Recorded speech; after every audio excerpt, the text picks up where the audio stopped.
yaani ikiwa tumeweka Mungu ndani kwa mambo yetu, ya kwamba tunaweza kushuhudiwa huko nje, tunaweza shuhudiwa na majirani yetu. Ikipatikana nafasi ya kwamba mchungaji anaweza kutembea katika area ya kwenu, na nikasema kwamba nimetembelea mshirika fulani bali tunashiriki na yeye kanisani, na wakasema ya kwamba kweli huyo ni mtumishi wa Mungu. In fact, they called you the servant. Servant ni mtu ambaye anamfanyia kazi Mungu wa mbinguni. Na kwa hivyo tukasema, one, we must walk wisely; two, we must put off old self and have a new self in Christ. Ya kwamba tutembee katika hekima, tuondoe mtu wa kale, tuongozwe na mtu mpya. Ya kwamba lazima tutembee katika upendo. Lazima tutembee katika upendo, na upendo ni kiini. Ya kwamba Biblia inasema kwamba na tukiwa na upendo, upendo hustili wingi wa dhambi. Mahali ambapo pako na upendo, hata dhambi hutoweka. Dhambi hutoweka, haionekani, kwa sababu upendo uko mahali pale. Kwa maana jinsi Mungu alipenda ulimwengu wote na akamtoa mwanawe pekee, ili kila mtu atakaye mwamini asipotee, bali awe na uzima wa milele. Ya kwamba tupende Mungu na moyo wetu na nguvu zetu na uwezo wetu wote, na ya kwamba tupende jirani kama vile unavyojipenda. Tunaongea kuhusu the unconditional love, ama upendo usio na masharti, upendo usio na mawaa, upendo usio kujirudia, resentment, upendo ambao hauoni uchungu, upendo ambao hauoni mabaya, upendo ambao unakirimiana, upendo ambao unajaliana, upendo ambao unatumika kwa ajili ya utukufu wa Bwana. Leo na tukasema ya kwamba tunachagua kitabu cha Waefeso. Tulifanya introduction na unganisha. Juzi last Sunday tuliongea kuhusu the incomparable power. Tuliongelea kuhusu jambo limetajwa na Paulo pale kwa ajili ya kanisa hili la Waefeso. Waamini nguvu ambazo zilimfufua Kristo kutoka kaburini. Ukulino Yeshaya amesema ya kwamba yale ambayo hayawezekani kwa mwanadamu, kwa Mungu inafanya nini? Inawezekana. Tukasoma katika Marko 10:27. Marko 10:27 ati ya kwamba to man it is impossible, to man it is impossible, but to God it is possible. Hallelujah. Wanaweza sifiwa kanisa. Sasa huyu mwanadamu wako wapi? Kwa sababu mara nyingine anapokutana na milima na mabonde, Yeshaya unapokompiti na watu wengi katika MCA ya kina wale wengine na tuwaombea, do you see the possibility or you see the impossibility? Kwa mwanadamu ni dhaifu na mara nyingine tupungukiwa, but to God, hallelujah, to God it is possible. Sema it is possible. Tuliongea kuhusu nguvu hizo na tukasema this power is above all powers in the spiritual realm, in the kingdom of the darkness, beyond the witchcraft, beyond the wale wengine wanaitwa the Illuminati, the Freemason, those powers, nguvu hizi ambazo zinaoperate. Na niliwaambia even some of the business and some of the possession ambazo watu wamepokea. Possession ni nini? Uongozi watu wengine wamepokea kwa sababu they want to maintain, wanataka bado wabaki katika uongozi, bado wanatafuta nguvu zingine za giza kanisa. Mjue hivyo. Just trust yourself. Don't trust anybody. Even some of the pastors, they are operating through evil darkness powers so that they can fulfill their desires, what they want in their life. Kwa hivyo mambo haya yote yanatendeka na zinatendeka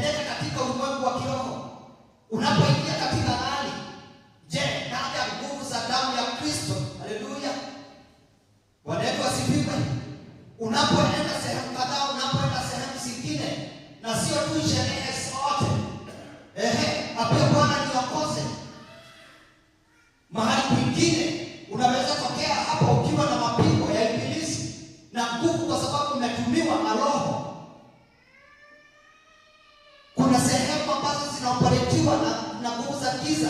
Biashara ukienda sehemu zingine, kuna biashara tofauti, kuna maroho ina dominate kwa kila sentence. Bwana asifiwe. Na usipokuwa na the spirit of discernment, roho ya kupambanua na kuelewa ni roho gani ambayo inatawala, ni vizuri ukiwa kama mtu ambaye anamwamini Kristo, ulinde wale wengine kwa maombi ambao unaomba. Haleluya. Kwa sababu you believe in Jesus Christ, who has power and authority and dominion. Miliki zote na nguvu zote ni zake. Leo tunaangazia chapter 2, maana tulimaliza chapter 1. Chapter 1, chapter 2 verses 1 tukiteremka mpaka 4. Inaongelea kuhusu made alive in Jesus Christ. Ya kwamba tumefanywa kuwa hai ndani ya Kristo. Be made alive in Jesus Christ. Why? Because in past we were dead. Zamani tulikuwa wafu. Narudia tena. Zamani kabla hatujamjua Kristo tulikuwa wafu. Paulo he reminded the Ephesians ya kwamba there was a time that we were dead into the transgression and sin. Ya kwamba kuna siku walikuwa wafu katika dhambi na matendo waliokuwa nayo na kinyume na kinyume cha mapenzi ya Bwana kulingana na vile ambavyo walikuwa wanavyoenenda. Kwa hivyo kama uko na Biblia yako, tusome chapter 1 tukiendelea. Baba Jomba, soma verse 1 mpaka tufikishe 3. Alafu niweze kuwaelezea kwa sababu muda hauko upande wetu. Wa Efeso 2. Na tuangalie hili neno. Hebu nifuatilie kabisa. Because there are some of the key things that you need to know kutokana na chapter hii. Soma. Nani mlikuwa wafu kwa sababu ya makosa, in your transgression na dhambi and sin, ambazo mliziendea, in which you used to live zamani kwa kuifuata kawaida ya ulimwengu huu, when you followed the ways of this world, na kufuata mfano wa uwezo wa anga, and of the rulers, following ways of this world and of the rulers of the kingdom of the air, roho yule atendaye kazi sasa, the spirit who is now at work katika wana wa kuasi, in those who are disobedient. ambao zamani All of us sisi sote nasi tuliendea kati yao, also lived among them katika tamaa za miili yetu, at one time gratifying the gravities of our sinful nature. tulipoyatimiza mapenzi ya mwili Go ahead. na ya nia, Endelea.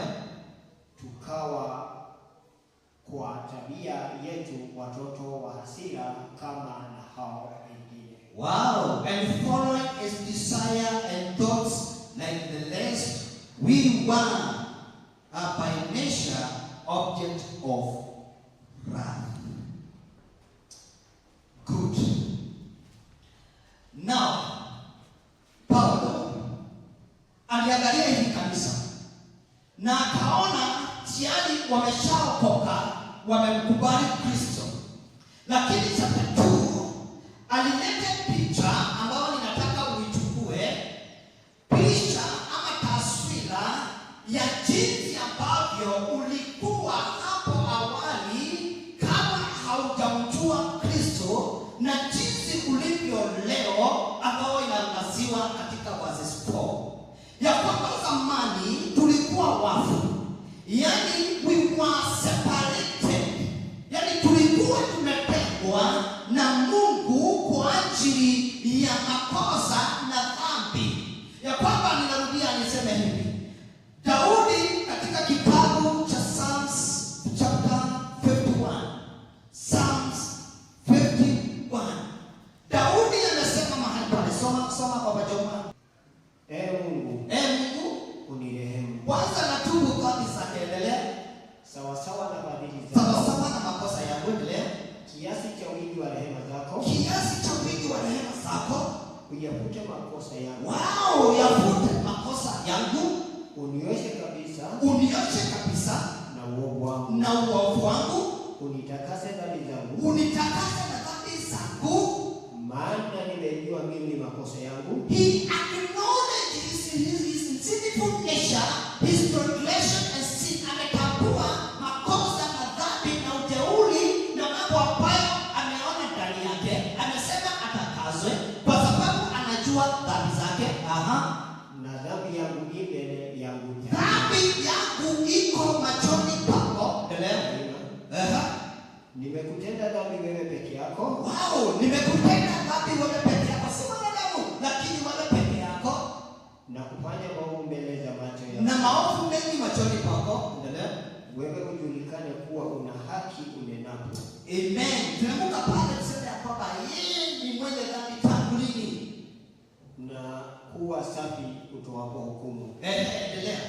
Tazama mimi niliumbwa katika hali uovu. Hebu sikia. Tazama mimi niliumbwa katika hali ya uovu. Na mama yangu alinichukua mimba. Na mama yangu aliponiconceive, wakati alinipokea tumboni mwake, alipokea dhambi. Yaani alipokea kiumbe chenye dhambi. Endelea. Tazama wapendezwa na kweli iliyo moyoni. Simamia hapo. Tangu kuzaliwa kwake. Wakati wewe na mimi tulizaliwa watu wenye dhambi because of the subject of nature. Kwa sababu ya hali ya dunia, kwa sababu ya wazazi wetu Adamu na Hawa. Walipo disobey Mungu wetu, sisi sote, that list of Adam and Eve, we are all sinners before the eyes of the Lord. Kanisa, Bwana wetu asifiwe. Umenipata hapo? Ya kwamba ulizaliwa kuwa mwenye dhambi kwa sababu ya origin of sin ambayo ilitokana na Adamu na Hawa. Kizazi ambacho si kizazi cha mti. Na ndiposa Daudi anaangalia hali yake na akajua msamaha unatoka kwa Bwana. Now, we are spiritually dead. If natumia neno if we don't believe in Jesus Christ. If you have not accepted Jesus Christ as your personal Savior, you have died unto sin. Na Biblia inasema ya kwamba spiritually you are dead. Spiritually you are separated with God. Narudia tena ya kwamba kama hautampokea Kristo kama mwokozi wako, kwa sababu ya hali ya Adamu na Hawa ulizaliwa ukiwa mwenye dhambi, na kwa hivyo umetenganishwa ama umetengwa na Mungu kwa sababu ya dhambi hiyo. Lakini bado ugali umekufa kiroho. Na kwa hivyo tunaona watu ambao wanatembea wakiwa hai physically, but spiritually wameshakufa kiroho. Na hivyo Paulo anajaribu kuwakumbusha Waefeso ili waone kazi ambao imetumika kupitia Yesu Kristo ambaye tunastahili kumwamini. Sema haleluya. Sema Bwana Yesu asifiwe. Na kwa hivyo, are you separated with God because of your sinful nature? Tulitembelea mambo hayo. Tulifuata tamaa na mfalme. Hebu nikwambie huyu mfalme ni mfalme wa aina gani katika kitabu cha Yohana 12 mstari wa 31. Baba Jehova chakamka. The Gospel of the Gospel of John 12 verses 31. Ya kwamba at that time we used to walk in our sinful nature, our own desire. Tulitamani mambo mengi kwa sababu tulikuwa bado tukiongozwa katika ufalme huo. John 12 verses 31. Sasa hukumu ya ulimwengu huu ipo. Sasa mkuu wa ulimwengu huu atatupwa nje. Mkuu wa ulimwengu huu atatupwa nje. Bwana Yesu asifiwe. Tazama,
ni zito, lakini nafurahi tunapofika katika verses 4. Tusomee verses 4. Soma verses 4. Ujumbe wako na ufurahie na ushangilie kwa kumjua Kristo. Lakini Mungu kwa kuwa ni mwingi wa rehema. Hebu shikilia hapo, kwa sababu Mungu ni mwingi wa rehema. His mercies, endelea. Kwa mapenzi yake makuu aliyotupenda hata wakati ule tulipokuwa wafu, hata wakati ambapo tulikuwa maiti, kwa sababu ya makosa yetu. Maiti hunuka, maiti huogofya, maiti hakuna mtu anaweza kuikaribia, maiti huleta hofu nyingi sana, na pengine watu wengine wanasikia hata hawawezi lala. Hebu keti chini kwanza nielezee kuhusu mambo ya maiti, kwa sababu watu hawapendi hiyo maneno. Ndio ukiona ukumbuke pastor alikuwa anaongelea kuhusu mambo na maiti, kwa sababu maiti it is there. Juzi niliona kwa Facebook mtoto ambaye alizikwa upande wa India miaka 12 na ni msichana, na kwa hivyo jeneza ilikuwa imeharibika na nini, na ilikuwa imewekwa mahali pazuri sana, lakini hata kufungua hiyo jeneza ilikuwa ni kibarua, na walipoingia kwa hiyo jeneza hakuna kitu waliona tu mifupa ambayo imetengana tu, mifupa ambayo imefanya nini, imetengana. Ni mradi tofauti na likalisha maiti na kufa katika dhambi. Wanaitwa sifiri. Jambo la kwanza unaosa. Na unafanya nini? Na unanuka. Juu ya dhambi. Lakini leo wewe hunuki. Leo unanuka marashi ya kwa Mungu. Wanaitwa sifiri. Leo unanuka utakatifu. Kwa sababu Kristo ameshakuondoa kwenye mauti ya kiroho. Sasa wewe uko hai ndani ya nani? Uko hai ndani ya nani? Ya Kristo. Sisi Bwana sadaka nzuri ya makofi. That we are alive in Jesus Christ. Unastahili celebrate. Tuangalie kuimena, kuinyana. Kama ni materi, wanataka mambo moja maji moja. Even if I like everything, the assurance that I have is that I believe in Jesus Christ and I have the kingdom. Hallelujah. And I'm alive in Jesus Christ.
We were all deserved the love of Jesus Christ. What is the love?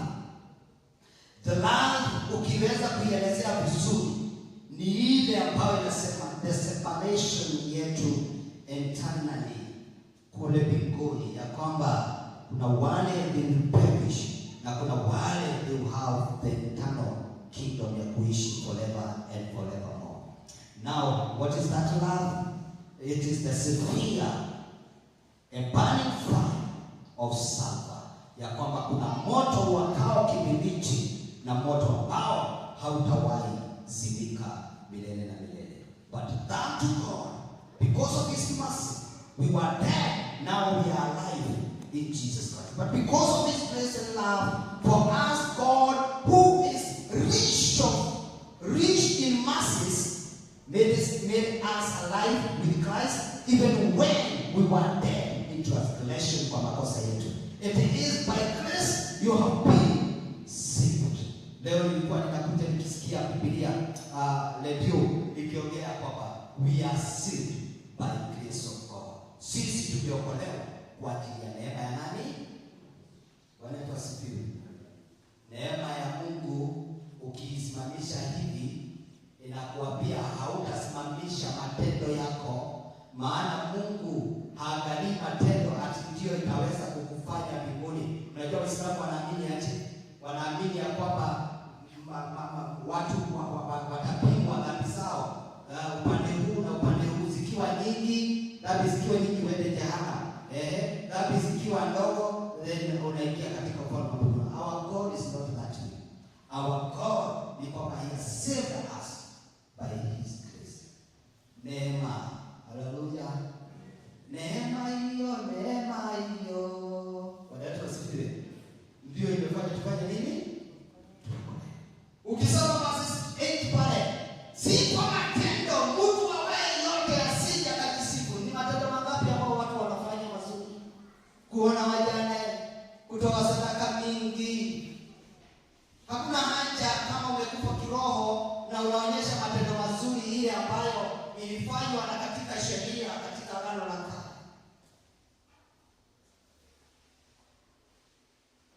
Biblia inasema Romans chapter 5. Hivyo tuendelee kutenda dhambi kwa sababu neema imeongezeka? La hasha. Usiambie mtu nimeokoka kwa sababu nimebatizwa, kwa sababu kuokoka ni tendo zuri. Usiambie mtu nimeokoka kwa sababu nashiriki nasa ya Bwana. Usiambie mtu ya kwamba nimeokoka kwa sababu sikosaki kanisa, nafuata sheria yote ya kanisa, nafuata katiba yetu ya Yesu. Hiyo sio kuokoka. Kuokoka ni kujua ya kwamba one day you deserve to be you deserve the love of God. Ulihitaji mapigo, ulihitaji kuangamizwa na Mungu, lakini Kristo akakufa kwa ajili yako. Na hivyo huwezi simamisha matendo. Matendo yanakuja ukishamjua Kristo, then you follow the good deeds ambazo God has commanded us. Mambo ambayo Mungu ametujiisha tuweze kuyafanya. But grace and faith. Nataja nikimalizia sehemu hiyo mpaka 10. Kuna mambo manne ambao nitakupatia uende nayo nyumbani, yale ambao yameleta wokovu.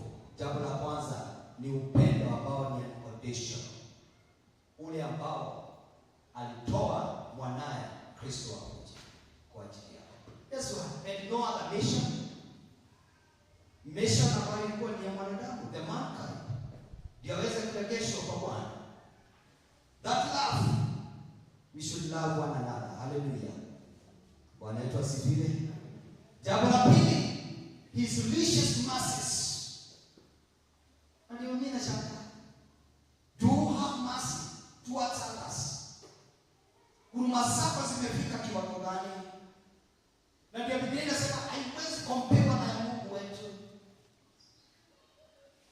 Rehema hizi, rehema, je, do you give mercy to others? Grace, mambo mengine tunaoperate pale through the grace of God, not because we are good. Use this grace well, itumie vizuri. Usijione kana kwamba wewe ni mzuri kuliko wale wengine. Jua ya kwamba we are all by the grace of God. Amen. Bwana asifiwe. Sisi sote tumepimwa katika neema ya nani?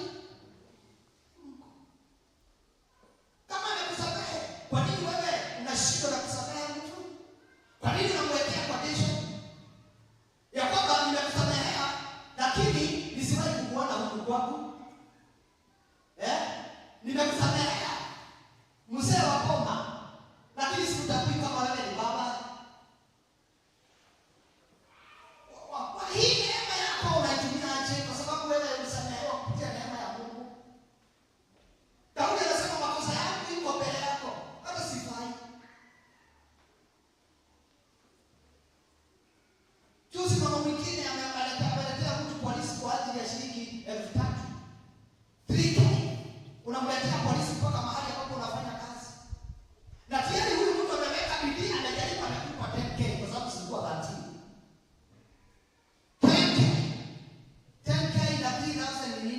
Si yeye anakuonyesha huyu mtu ana uhakika wa kulipa nini? Elfu hizo ngapi? 3, hata kama itachukua muda. Lakini hata hiyo neema hiyo hauna. Maskani ndio hao mama wa mtu. Kwanza jambo la kwanza watoto wamesapa kwa sababu wanategemea mama afike mapema apike. So, neema hizo hata za kusamehea mtu. Unasikia mtu anasema, mimi sina neema na huyo mtu. Huyo mtu neema yangu ilisha kitambo. Hapa wakati itaisha ya Mungu ndio utajua inaendana namna gani. Faith, another thing. Faith ndio inafanya tuweze kumwamini Kristo. Hatutawahi ona Mungu, hatutawahi ona Kristo, hatutawahi enda mbinguni tukaona ufalme huo, lakini sisi tunaona mambo ambayo yako hapa duniani ambayo tunaona kwa macho, lakini kila Mungu ametuaminia na ile mambo Mungu ametuahidia is all about faith. Hallelujah. Unanifananisha na Musa, wanifananisha na Elia, wanifananisha na Musa. Wewe keti. Unajua siku moja utaona Musa. Una uhakika, una imani kama Musa. Ndio unaona Musa. Una uhakika kama Musa. Bado tunasubiri. Wewe unataka kuona nani? Ukifika huko ambako tunaenda na imani. Wewe ni Abraham na wewe. Na Ibrahim. Kwani unapenda Ibrahim aje? Yesu. Wengine ni Ibrahim, wengine ni Yesu. Wao wanataka kuona nani ukifika mbinguni? Yesu. Wanataka sifiwe. Mimi nataka kuonana na Judas hapa kwa hapa. Haleluya. Anyway, ni vizuri kuwa na mambo kama haya. Ya mwisho. And that is verses 10 pale tukimalizia. Is that gift. Kipawa cha uzima wa milele.